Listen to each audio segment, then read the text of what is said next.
खबर शामिल करते हैं शहर इकाई से, जहां डिप्टी कमिश्नर जिला कोरंगी मसूद भुट्टो की हिदायत पर असिस्टेंट कमिश्नर लांडी सैयद ओन अब्बास शाह नकवी का पानी के कनेक्शनों से गैर कानूनी तौर पर पानी चोरी करके बेचने वाले माफियाज के खिलाफ बड़ा क्रैकडाउन किया गया। इस हवाले से मजीद तफसीलात देखते हैं हमारे चीफ रिपोर्टर कराची जावेद महमूद अराय की इस रिपोर्ट में। डिप्टी कमिश्नर जिला कुरंगी मसूद भुट्टो की हिदायत पर असिस्टेंट कमिश्नर लांडी सैयद ओन अब्बास शाह नकवी का पानी के कनेक्शनों से गैर कानूनी तौर पर पानी चोरी करके बेचने वाले माफियाज के खिलाफ बड़ा क्रैकडाउन किया गया। असिस्टेंट कमिश्नर लांडी सैयद ओन अब्बास शाह नकवी ने वाटर बोर्ड अफसरान और थाना लांडी पुलिस के हमरा सेक्टर 36B लांडी में पानी के कनेक्शनों से गैर कानूनी तौर पर पानी चोरी करके फरोख्त करने में मुलविस मुलजिमान को गिरफ्तार कर लिया।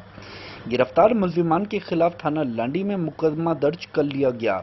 जबकि पानी के कनेक्शनों से गैर कानूनी तौर पर पानी ले जाने वाली गाड़ियों को भी जब्त कर लिया गया है।